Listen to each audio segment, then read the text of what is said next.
이번 시간에는 도시계획설부지 지목의 대인 토지의 매수 청구 이 얘기에 대한 얘기 좀 살펴보겠습니다. 여러분들이 경매 공부를 하다 보면 이 영상 보시는 분들이 대부분 중개사 공부하신 분들일 때 지목의 대인 토지 10년 미집행의 매수 청구 얘기를 공부하셨을 거예요. 다만 중개사 공부했는데 잊어버렸거나 아니면 중개사 공부한 지가 오래됐거나 또 중개사 공부 안 하신 분들을 위해서 조금만 설명을 드려볼게요. 도시계획설 부지가 있다면 이런 도시계획설 부지는 먼저 계획을 세우고 그에 따라 개발을 한다.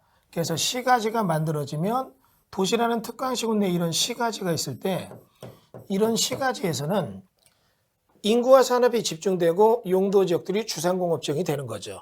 그러면 그들이 써야 되는 시설이 필요해요. 인구와 산업이 집중되면 이들이 시민이 되고 이런 시민이 써야 되는 시설이 필요한데 이런 시설이 있는데 부지에는 경매가 나올 때 이게 지금 현재 10년 미집행되어 있다면 지목이 대인 땅에 대한 얘기입니다. 자, 그러면 우리 지금 보는 것처럼 10년 미집행 지목이 대인 토지 수용 예정지가 나와 있는데 이렇게 얘기를 들어볼까요? 보성읍 내길에 있는 땅 61평입니다. 건물은 매각제외 토지만 매각이죠. 지금 보시는 것처럼 1억 5천짜리 땅이 8,479만 원까지 떨어졌고 저희 회사 이라이트 비전인데 약간 오기가 있는 것 같네요. 이라이트 비전이 낙찰을 받은 거죠. 자, 그런데 보시는 바와 같이 이렇게 해서 헌 집이 조금 있고 그 옆에 여기 보면 요 땅이 있습니다. 그래서 여기 있는 요 도시계획설 부지 도로 예정지에 나온 요 땅이 지금 보시는 바와 같이 이렇게 부지가 경매 나왔고 요 토지에는 지금 우리 보는 것처럼 도시계획설이 이렇게 해서 도로가 새로 난다고 해서 도로 예정지로 되어 있는 땅입니다. 자, 이 땅 지목이 대인 토지인데 여기서 우리 재밌는 얘기가 계속 파생이 되죠. 지금 보시는 바와 같이 지목이 대인 땅으로서 우리 계획관리지역, 주거개발진행지구, 지구단위 계획구역, 대로, 중로 이렇게 되어 있는데 여기에 저촉이 되어 있습니다. 자, 지금 보시는 것처럼 도시계획설 도로, 빨간 선이 도시계획설 도로 예정지고 당해 토지가 이렇게 해서 도시계획설 부지 지목이 대인 토지로서 경매 물건이 나온 거예요. 자, 그러면 이 부분에 대해서 여기 건축물 대장에 미등이 되어 있는 폐가옥이 있고 여기 있는 이 땅이 지목이 대인 토지로 경매가 나왔는데 이 토지에 대해서 여러분과 제가 좀 생각을 해보자는 얘기죠. 자, 지금 보시면 경매 진행 당시 조사 자료 요약을 해보면 우리 보는 것처럼 지목이 답인 개별물세 2배 정도 보상이 나왔다. 그리고 본건의 경우는 1.7배 정도만 잡아도 보상 가격은 1억 2천만 원 정도이다. 나머지 얘기가 나오는데 그 얘기는 조금 이따 보기로 하고요. 자, 일단 요거에 대해서 개요 설명 뒤로 내용을 정리해서 설명드리겠습니다. 예. 지금 보시는 바와 같이 이렇게 해서 지목이 대인 토지가 경매 물건이 나왔는데 보시는 바와 같이 앞쪽에 도로가 넓게 있습니다. 그리고 여기 있는 본권의 토지가 경매가 나온 거예요. 그러면 본 물건에 대해서 여러분이 저랑 같이 생각을 좀 해보겠습니다.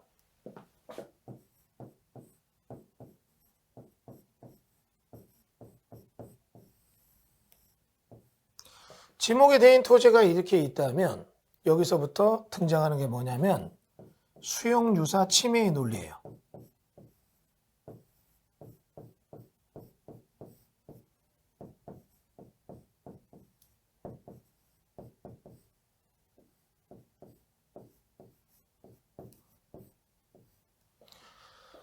수용과 유사한 정도의 침해가 된다는 얘기가 되겠죠. 그러면 이 얘기를 이렇게 정리해 봅니다. 수용유사 침해의 논리에 대한 얘기가 등장을 하게 되는데 자, 여기 보시는 것처럼 지금 이제 여기서 이제 우리가 좀 행정법, 헌법, 대법원 판례, 헌법 소원 이런 얘기까지 좀 얘기 확장해 보는데 너무 어렵게 가지 않고 쉽게 설명드려 보겠습니다. 수용유사 침해 논리라는 건 뭐냐면 공익을 위해서 사익에 대한 얘기가 등장을 합니다. 그런데 공익과 사익에 대한 충돌이 있는 거죠. 자, 우리가 지금 보는 것처럼 공익과 사익에 대한 충돌이 있는데 이렇게 봅니다. 1대1 법칙에서는 공익이 우선한다. 아니에요. 그럼 그건 공산주의입니다. 많은 분들이 공익과 사익에 대비해서 1대1 법칙에서는 누가 우선하냐? 공익 이러는데 이거는 잘못된 얘기입니다. 공익이 아니라 사익이에요. 다만 사익 1이 희생당함으로써 공익에 다수의 이득이 있다. 이럴 땐 공익이 우선하는 거예요. 요거 이해되셨죠? 그래서 여러분 이런 내용의 행정법을 보면 절대성의 원칙, 필요성의 원칙, 최소한 원칙 이런 게 있어요. 이게 무슨 얘기냐면 정말로 꼭 필요해서 그거 사익 제한하느냐 이걸 보는 거예요. 사적 자치를 인정하는 자본주의 국가에서는 이 내용은 굉장히 중요한 이론입니다. 이유 없이 사익을 제한을 하면 안 돼요. 정말 필요하느냐, 절대성의 원칙, 필요성의 원칙. 그리고 공익을 위해서 사익을 제한해도 최선을 해야 된다. 최선의 원칙이 있어요. 그러다 보니까 사익을 위해서 공익을 제한해도 공익이 절대적으로 어떻게 해요? 확실히 잡혀 있어야 된다 이런 뜻이에요.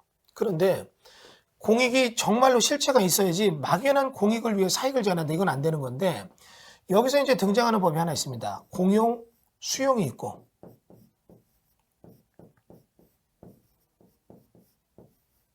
공용 제한이 있어요.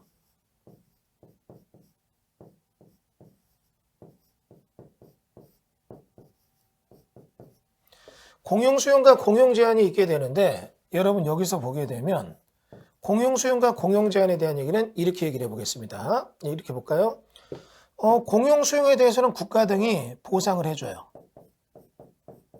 그러나 공용 제한에 대해서는 국가 등이 보상이 없습니다. 그래서 우리가 지금 보는 것처럼 공용 제한이라고 하는 얘기가 등장을 하게 되면 이 사람은 속된 말로 재수 없는 사람이에요. 자, 공익을 위해서 네 땅은 개발 제한 구역이 되라. 공익을 위해서 네 땅은 어떻게 해요? 공인용 산지가 되라. 어쩔 수 없는 거예요. 내 땅의 가치가 떨어지고 아무것도 못합니다. 국가는 1원도 보상 안 해요. 감수해야 됩니다. 그런데 얘기를 바꿔봅니다. 우리가 지금 보는 것처럼 공용 수용에 대한 얘기는 국가가 보상을 해요. 그런데 공용 제한을 하게 되는데 이게 너무 오랫동안 너무 강하게 행위 제한을 했다면 그 사람의 제한은 수용과 유사한 사유재산 침해가 된다는 게 수용유사 침해의 논리예요. 그러면 이런 수용유사 침해의 논리에 대한 얘기로 넘어가게 된다면 우리가 지금 보는 건 이렇게 볼 수 있습니다. 자, 보는 것처럼 이 사람에 대해서는 국가 등이 어느 정도 수용유사 침해 논리에 대해서 그 법칙에 따라서 보상을 해줘야 된다. 이 내용이 나오는 거죠. 그럼 요거에 대해서 보상을 해줘야 된다는 논리가 등장을 하게 되는데 보상을 하라는 얘기가 등장을 하게 될 때 여러분들 요에 대해서는 생각을 해봐야 됩니다. 지목이 대인 토지에 대해서 보상하게 된다. 이 얘기가 이제 등장하게 되는데 여기 지금 보시는 거에서 여러분이 기억할 게 있습니다. 뭐냐면 이 얘기입니다. 보상을 해야 된다는 논리가 등장을 할 때 그래서 각종 행위 제한이 강한 법에 등장한 게 뭐냐면 자, 행위 제한이 굉장히 강한 법들이 있어요. 그게 뭐냐면 개발제한법, 산지관리법, 군사시설보호법 이런 법들이요. 이 법에는 그래서 수용유사 침해 논리, 니네가 행위제한 강하게 해서 나 행위제한 받아. 이게 너무 강하고 오래됐어. 이거에 대해서는 수용유사 침해 논리에 따라 보상해줘. 보상을 알아서 해주는 게 아니라 운운에 젖준다고 여기서 등장시킨 법리관계가 뭐냐? 매수 청구예요. 사달라 이거죠. 그리고 이런 매수 청구는 형성권이에요. 주장하면 거절할 수가 없다는 얘기입니다. 그런데 여러분 여기서 또 하나의 얘기가 등장을 합니다. 뭐가 등장하느냐? 굉장히 중요한 얘기가 등장을 해요. 다른 법들에 대해서 이런 형성권에 대한 얘기가 나오게 되는 것들은 매수 청구했다. 그러면 매수 청구에 대해서 어떻게 해요? 얘기를 시작하는 겁니다. 이거 일이 됐으니 이러이러 해주자. 좋습니다. 이건 좋아요. 그런데 이런 매수 청구에 대해서 형성권인데 여기는 원래부터 있었던 기존의 기득권 보호예요. 원래 이렇게 지정될 때부터 갖고 있었던 사람들, 이런 행위 제한이 시작될 때 갖고 있다고 할 수 없이 당한 사람들만 보호해요. 그 성격이 강해요. 그래서 그들로부터 상속받은 자, 뭐 합병법인 뭐 이런 경우가 보호자가 되는데 계속 보유한 사람들. 그러나 여기 있는 이 경우에 도시계획시설 부지의 10년 미집행에 대한 얘기죠. 지금 여러분 여기서는 이제 갑자기 다른 얘기가 등장을 해요. 우리가 보는 것처럼 도시계획시설 부지가 있다면 이런 도시계획시설 부지에 대해서는 우리 지금 보는 것처럼 이렇게 얘기를 해보겠습니다. 도시계획시설 부지가 있다면 이런 도시계획시설 부지에 대해서 가만히 생각을 한번 해보세요. 자, 내 땅에 지목이 28가지가 있다고 가정을 해볼게요. 그러면 이 땅에 대해서 오랫동안 행위제한 받았다는 것은 일단 법문에서 10년으로 갔어요. 장기 미집행의 장기를 10년으로 뒀습니다. 그럼 10년간 미집행이 되게 되는데 여기서 생각을 한번 해보자는 얘기죠. 10년 미집행에 대해서 행위제한을 강하게 받는 사람이 누구냐?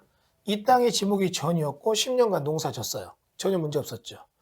이 땅의 지목이 공장이어서 공장을 운영했어요. 전혀 문제 없었죠. 이 땅의 지목이 주유소여서 주유소를 운영했다. 전혀 문제 없었어요. 법은 이때 둔 게 뭐냐?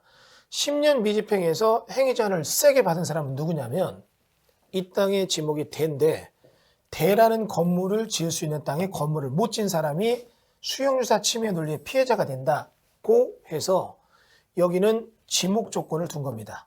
지목이 뭐일 때만? 대일 때만. 여러분이 중개사 공부할 때 배웠던 얘기가 이 얘기입니다. 중개사 공부할 때 10년 미집행 지목이 대인 토지의 매수 청구가 이 얘기로 등장하는 거예요. 자, 그러면 여러분과 제가 여기서 좀 생각을 달리 해볼게요. 뭐냐면 이렇게 보겠습니다. 지목이 대인 토지의 10년 미집행에 대한 사람은 오랫동안 행위제한을 받았으니까 매수 청구하는데 여기도 만약에 그 도시계획시설 부지로 결정 고시되기 전에부터 있었던 사람만 보호를 한다면 여기서는 좀 다른 데랑 달라요. 여기는 시가지고 이런 시가지는 토지 이용현상이 굉장히 복잡하게 쓰고 이거에 대해서 서로 사고 팔았을 텐데 그 사람들도 뒤늦게 산 사람도 보호해야 되니까 여기는 계속 보유 조건을 두지 않는다는 얘기예요. 예전에 중개사 강의할 때 모의고사 이것도 한번 제가 내봤어요. 그랬더니 사람 못 잡더라고요. 지목이 대인 토지 10년 미집행 계속 보유한 자 이런 거 이제 놓치면 안 됩니다. 계속 보유하지 않아도 돼요. 중간에 내가 경매로 사도 이건 뭐 할 수 있다. 매수 청구할 수 있다는 얘기. 그걸 강조하는 겁니다. 여러분 기억하세요. 도시계획시설 부지가 아닌 다른 것들에 대한 매수 청구가 있는 데들은 내가 경매로 샀다면 나는 하자 있는 거 알고 샀으니까 나는 매수 청구 못해요. 그러나 도시계획시설 부지는 10년 미집행이 됐다는 게 확인된다면 매수 청구가 가능하다는 얘기입니다. 자, 그러면 여러분 여기서 여러분과 제가 좀 볼 게 있습니다. 뭐를 봐야 되느냐? 이런 얘기입니다. 도시계획시설 부지가 있다면 우리 지금 보는 것처럼 도시계획시설 부지에 대해서 생각을 좀 해보겠습니다. 뭐냐면 이럽니다. 경매가 나왔는데 이걸 딱 알아보니까 10년 이상 됐어요. 그리고 지목이 되다. 그럼 낙찰받으면 여러분은 매수 청구는 일단 가능하다는 얘기입니다. 요거는 기억하세요. 그러니까 이 토지는 도시계획시설 부지로 10년 미집행이 됐고 매수 청구의 대상이 되는 땅이에요. 그러니까 내가 이건 어떻게 해요? 매수 청구한다면 매수가 결정돼서 환가가 되는 자동 환가의 장점이 있는 땅이죠. 그러면 여러분 여기서 생각을 해보겠습니다. 예. 이렇게 해서 10년 미집행 돼가지고 매수 청구했다면 매수 청구를 여러분이 했을 때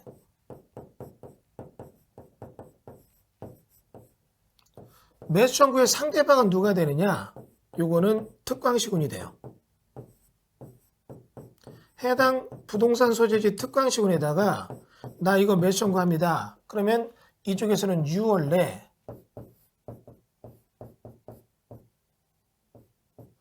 오케이인지 노인지를 알려준다는 얘기예요. 그 다음은 노후로 알려주게 된다면, 노후로 알려준다면 나는 여기다 어떻게 해요? 3층 이하 주택 등을 지을 수 있다는 얘기죠. 근생을 질 수 있고. 만약에 오케이 했다면 오케이 된 날로 여러분 몇 년 내? 2년 내 매수가 이루어집니다. 이거 모르는 분은 없어요. 중개사 공부한 분들은 이거 아주 시험에 많이 나오는 얘기라 아주 뼈대입니다. 뼈대. 도시계획시설 부지에 대한 시행사업 매수 청구 제도는 해마다 둘 중에 하나 문제가 나오는 아주 중요한 내용이니까. 그러니까 이거 뭐 공부는 다 되셨을 거예요. 그런데 이렇게 해서 2년 내 매수가 돼야 되는데 이때도 만약에 매수가 안 됐다면 3층 이하 주택 내지 근생을 질 수 있다는 건 여러분도 알 수 있는 얘기입니다. 자, 그런데 여러분 여기서 여러분과 제가 좀 생각해 볼 게 있습니다. 뭐냐면 이런 얘기입니다. 매수 청구의 상대방에 대한 얘기가 나올 때 우리 보는 것처럼 특강시군이 있고 6월 내 오케이 노 요 시리즈가 나오게 되는데 여러분이 경매가 딱 들어올 때 요건 생각해 봐야 돼요. 상대방이 특강시군이에요.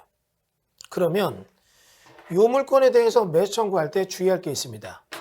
저희는 평택시에 매수 청구했는데 요거에 대해서 나중에 시설사업 시행자가 평택시가 된다면 대부분 오케이가 떨어져요. 물건 고르는 요령 알려주는 겁니다. 기억 잘하세요. 오케이가 떨어지는 경우가 많아요. 왜? 나중에 자기들이 시행할 때 어떻게 해요? 여기다가 3층이야 집 지면 보상 더 힘들어지니까. 그러니까 경매 받을 때 그거는 생각해야 돼요. 이거 평택시가 돈을 내는구나. 평택시에 매수 청구하는구나. 고 진행하면 되는 거예요. 그런데 여러분 요거는 달리 봐야 됩니다. 뭐냐면 이런 개념입니다.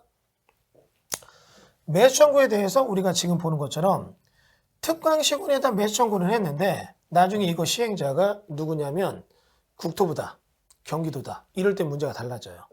평택시 입장에서는 우리 예산으로 매수 청구 받아서 이거는 해도 매수 청구 받아서 매수해줘도 나중에 이거를 경기도에 넘기고 국토부 넘기려면 모두로 시가 예산 가뜩이나 빠듯한데 이거 해줄 리가 없죠. 그래서 여러분이 이거 경매 받을 때 기준을 잘 잡아야 돼요.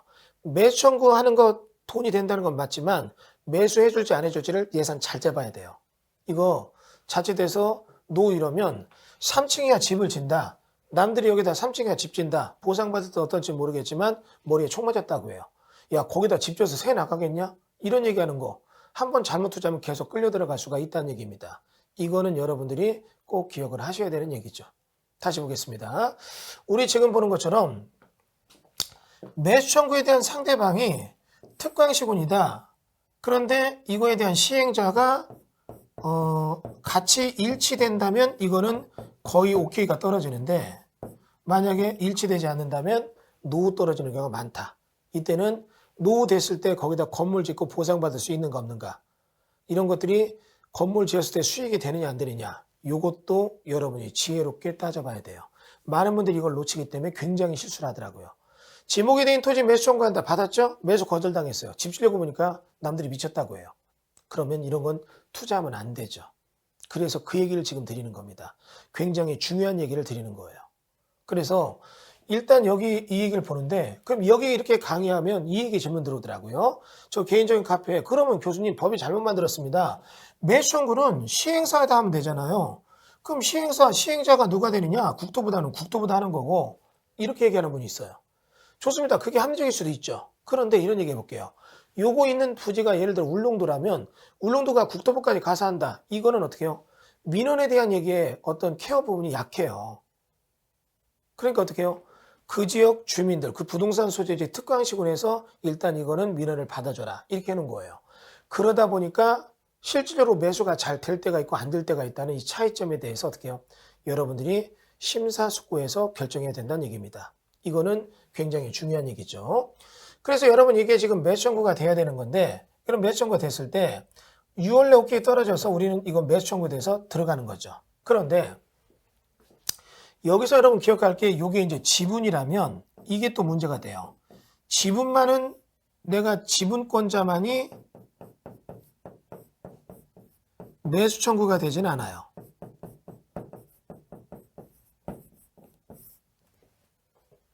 그러니까 우리가 지금 보는 것처럼 이 매수 청구에 대한 얘기가 나오게 될 때는 어떤 개념으로 가야 되느냐 이런 얘기입니다. 지분권자만 매수 청구되는 것이 아니라 우리 지금 보는 것처럼 전체가 매수 청구해야 됩니다. 그래서 여러분 이게 중요하죠. 이 물건을 여러분이 경매를 받을 때 이게 혹시 지분으로 나왔다면 타 지분권자도 매수 청구할 수 있는 내용도 봐야 되는데 그 사람의 정상적인 사람은 대부분 같이 매수 청구가 될 겁니다. 근데 그 사람의 등기를 보니까 거기도 압류, 가압류 등이 많다. 이럴 때는 좀 달리 봐야겠죠. 다음은 이것도 하나 보겠습니다. 여기는 건물 소유자, 그 토지 위에 건물 소유자도 어떻게 해요? 매수 청구에 대한 얘기는 항상 생각해 봐야 된다는 얘기죠. 여러분 여기서 여러분이 지금 저랑 같이 생각해 볼 게 있습니다. 지금 보시는 것처럼 건물 소유자에 대한 얘기가 지금 등장하게 되는데 자, 여러분과 제가 좀 생각을 좀 해보겠습니다. 우리 지금 보게 되는 것처럼 건물 소유자에 대한 얘기입니다. 여기에 토지만 경매 나오면 건물은 안 나왔잖아요. 그러면 이럴 때 건물 소유자가 이에 대해서 동의하지 않는다면 매수 청구가 힘들어진다. 이런 경우의 변수도 여러분이 어떻게 해요? 확인을 꼭 해보셔야 된다는 얘기죠. 그러니까 여기 나오게 되는 건물 소유자의 동의, 이 얘기 굉장히 중요한 얘기입니다. 지목이 대인 토지가 도시계획설 부지로 경매가 나왔다. 10년 미집행 됐다. 매수 청구 오케이. 무조건 가지 말고 변수를 좀 읽어보시라는 얘기예요. 첫 번째는 뭐다? 우리 지금 보는 것처럼 특광시군에게 매수 청구하는데 그 사람이 시행자냐 아니냐 굉장히 중요한 얘기예요. 시행자랑 특광시군이 일치할 때는 매수 청구가 순조롭게 갑니다. 근데 일치하지 않을 때는 거절된 소지가 많다. 꼭 그런 건 아니지만 거절 많이 돼요. 그럼 두 번째는 건물 만약에 그 이후에 건물은 매각제라면 건물 소유자의 동의가 있어야지만 매수 청구되고 만약에 건물 소유자 동의가 없다면 이런 경우 매수 청구가 안 됩니다. 또 건물 소유자에 대한 동의가 있다 하더라도 건물에 대한 매수에 대한 부분이 될지 안 될지 그것도 좀 짚어봐야 돼요.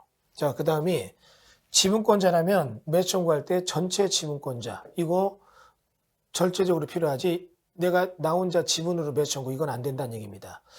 지침상 안 해주고 있어요. 이런 부분에 대해서도 여러분이 생각을 하셔야 됩니다. 다음은 우리 지금 보는 것처럼 이렇게 해서 매수 청구를 하게 될 때 여러분이 또 하나 또 기억할 게 있습니다. 뭐냐면 여기는 여러분 지금 매수가 통보됐다. 그러면 어떻게 해요? 환가가 되는 건데 환가될 때의 장점이 있습니다. 경매 감정은 여기가 지금 도시계획설 부지라면 1회 법칙에서 0.7 정도가 돼요. 이게 무슨 얘기냐? 옆에 있는 땅이 만약에 이게 100만 원이라면 여기 땅은 70만 원 정도 감정이 됩니다. 왜 그러냐? 도시계획설 부지는 건물을 못 짓는 땅이에요.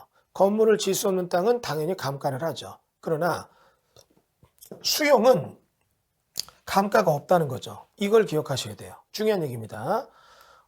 나중에 이거에 대해서 다시 한번 얘기할 거겠지만 지금 여기서 다시 한번 먼저 얘기해 볼게요.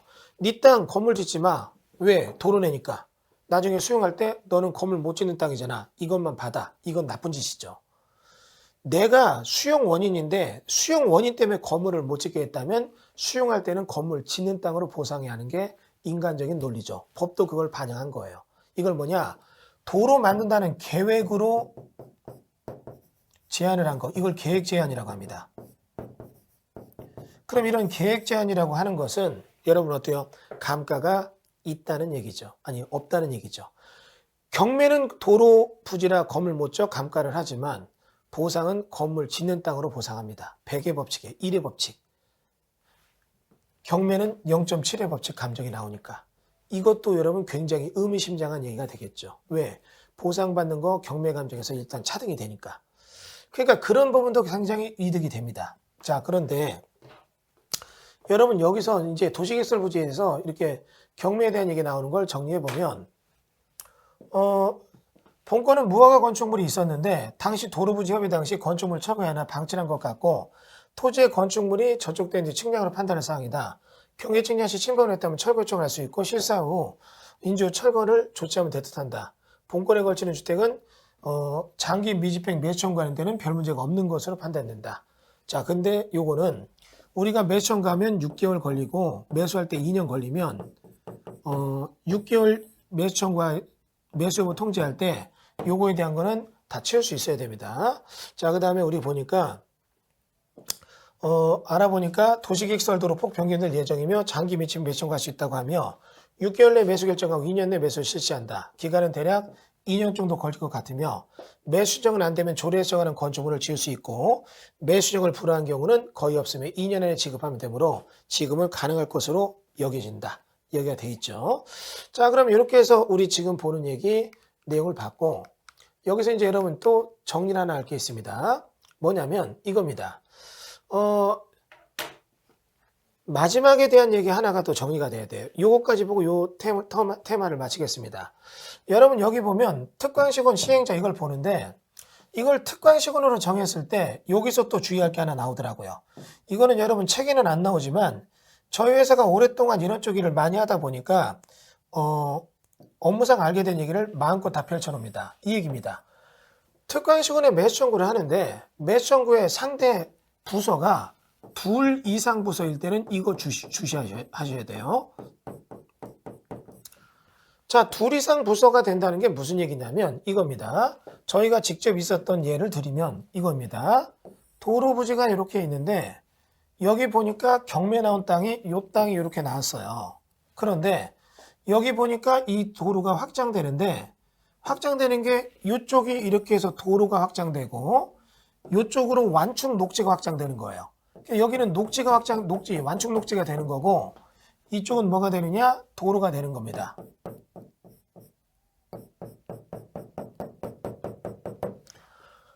그래서 이거 지금 10년 미집행 지목이 대인 토지로 매수 청구를 했는데 매수 청구를 딱 하다 보니까 이 부서가 달라요.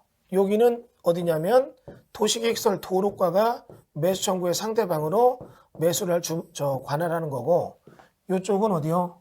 녹지과가 관할을 하는 거예요. 그런데 여러분 여기서 여러분과 제가 좀 볼 게 있습니다. 뭐를 봐야 되냐면 이 얘기입니다. 자, 잠깐 저랑 같이 생각을 좀 해보겠습니다. 지금 현재 이렇게 해서 녹지에 대한 얘기를 보게 되는데 지금 우리 보는 것처럼 도시계획설 녹지과에서 여기는 돈이 되니까 매수를 한다고 해서 매수를 해줬어요. 이거는 바로 매수가 됐습니다. 근데 도로과에서 뭐라고 하느냐? 이렇게 얘기합니다. 우리는 돈이 없다. 6개월 내 매수 청구한다. 오케이 나왔지만 매수를 2년 내 못한다. 쭉 뻗어버리는 거예요. 그러면서 너희들 3층이야 집 지으려면 져라. 이렇게 나옵니다. 참 나쁘죠. 근데 이게 어느 지자체라는 건 얘기하지 않겠습니다. 경기도권역에 있는 수도권역에 있는 지자체예요. 서울, 인천, 경기 중에 한 군데입니다. 근데 거기서는 도로가에서 돈 없으니까 집져 이러는데 지려고 보니까 여기서 딱 문제가 되는 거예요. 3층이야 주택을 질 수 있다 얘기 돼 있죠? 지려고 보니까 나머지 여기다 짓고 여기다 지려고 보니까 여기는 집 질 수 있는 공간 스페이스가 안 나오고 이 뒤에다는 이걸 통해서 지려고 보니까 여기가 완충 녹지가 되어 있는 이 자리가 이미 시 자리이기 때문에 저 땅은 맹지로 바뀌어 있더라고요. 그러니까 어떻게 해요? 물론 여기 그림에서 제가 이걸 좀 너무 높게 그렸다는 느낌도 있네요. 예, 여기 그림을 다시 그려보면 이런 식으로 되어 있었다고 가정을 해볼게요. 이런 식으로 되어 있었는데 그러면 여기랑 진다는 게 안 맞아지잖아요. 그러니까 어떻게 해요? 건물을 질 수 없는 상태에 빠져들어 있다는 얘기죠. 그러니까 어떻게 해요? 2년 내 매수 안 하면 뭐 할 수 있다. 이게 무력화된 겁니다. 여러분 여기서 여러분과 제가 좀 생각을 해볼게요. 지목이 되어 토지의 매수 청구에 대해서는 지금 이 스토리에 대한 얘기를 어떻게 해요?